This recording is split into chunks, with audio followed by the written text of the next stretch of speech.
people who dream and those people who dream big have a different kind of life than the people who don't dream. And most people are just satisfied with Ed. There's always a next level. Your definition of greatness and what you want to achieve could be totally different than somebody else's. You know, we always say, no one wants to be first, okay, because they're afraid of the consequences that come with doing something first. If you're not getting the results you want from your dream, then examine your motivation. Give yourself something to work towards constantly. Take charge of your emotions. Don't let someone else choose them for you. If you're not going to do everything that is necessary to get where you want to be in your life, why even bother? Sounds harsh, doesn't it? Makes you wonder, why am I saying exactly what I just said? Because the time is now for you to recognize that there is no time to be feeling pity about your discussions and what it is that you have inside yourself. You have got to have a different type of conversation within yourself and stop doing the word can't and stop doing the word try. Dreams will remind you that even if the situation isn't temporary, dreams still give you a purpose to live a bigger life despite what you're dealing with. Because they will help you move through the chapter of the life that you're in more powerfully, more grounded, and more fulfilled. Now, believing in yourself is simply an attitude. Believing in yourself is a choice. You have to choose to believe that you can do anything you set your mind to. Anything at all. Because, in fact, you can. Those who succeed don't believe in limits. They study until they understand. They don't give up when they experience doubt. They don't give up when it's hard.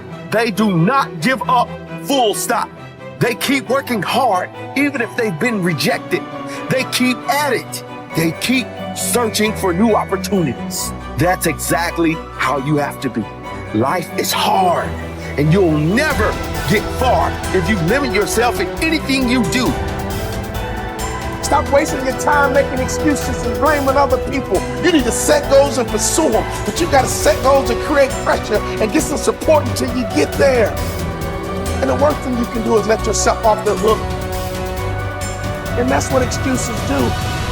You let yourself off the hook. When you set a goal, when you have a dream, when you have a vision, don't you ever let yourself off the hook.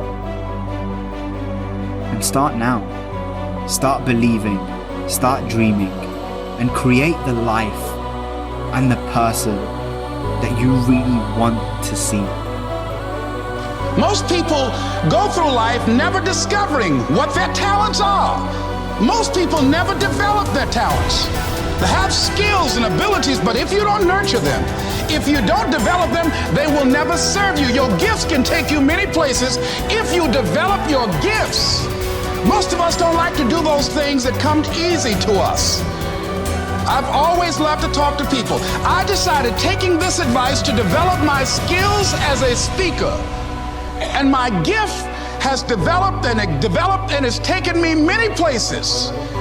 You have something that you brought to the universe, and that if you decide that my life deserves my developing this, what I do well, and becoming the best at it, and mastering myself, and seeing what I have within me, if you decide to drop your buckets where you are and develop your gifts, I grant you, you'll never ever be without. I grant you that your gifts will take you places that will literally amaze you. I grant you that if you begin to work to develop your gifts, you'll develop a strong sense of happiness. You'll get a larger vision of yourself, because part of beginning to get a larger vision of yourself, all of us need some area of our lives where we can have a feeling of competence. That people know when they think about this area, that's something you do. That you eat and sleep that. And that you do that. You do that. And people know it. And you know it. And you know that you know that you know this. If you don't know anything else, you know this. Can you tell I know what I'm doing? Oh, hell no. You know this. So you've got to work on it.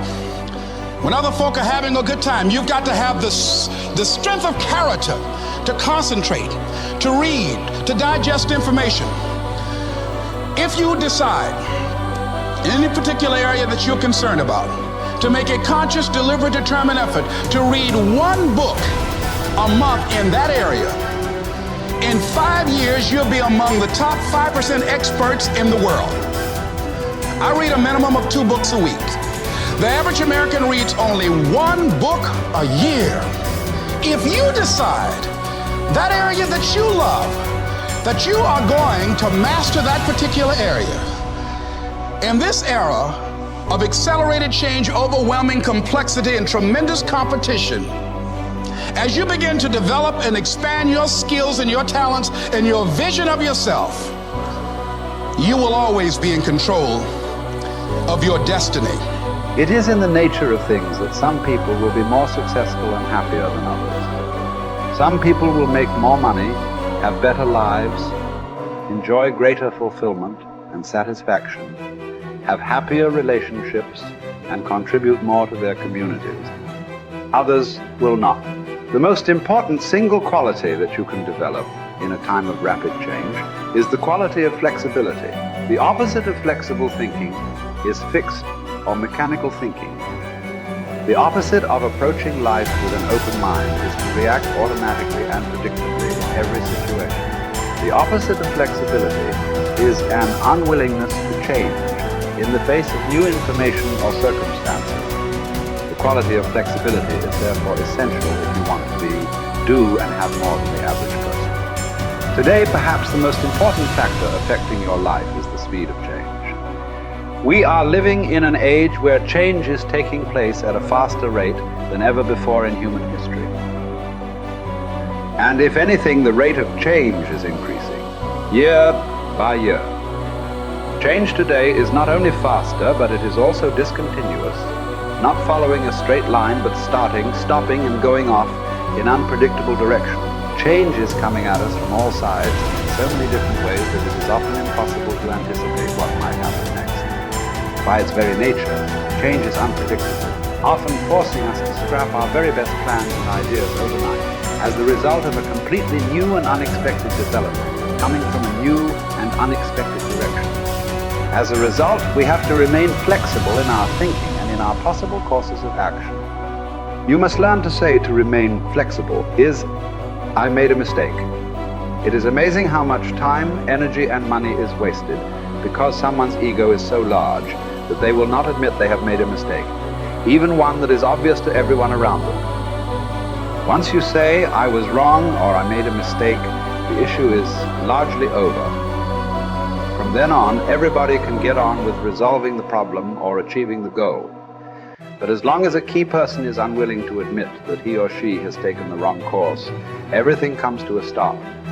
We have seen this repeatedly in national politics, where the failure of a single person to admit a mistake or blunder has led to tremendous waste of time and energy for everyone involved, and often for the entire nation. Here is the most important rule of flexibility. Be clear about your goal, but be flexible about the process of achieving it.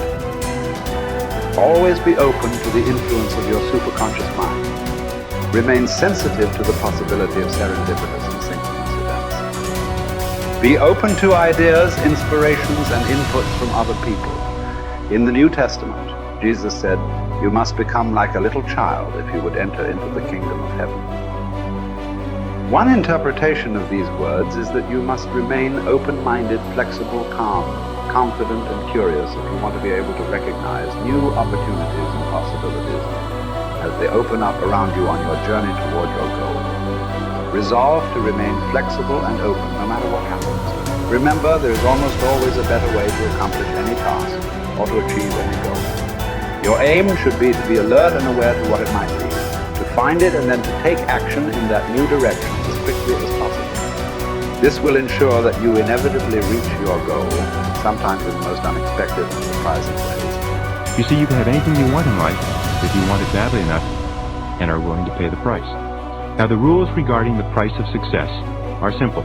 There's just 2 of them. Number 1 is you always have to pay full price for success. And number 2 is you always have to pay in advance. Now here are some key points on goals, and please remember these.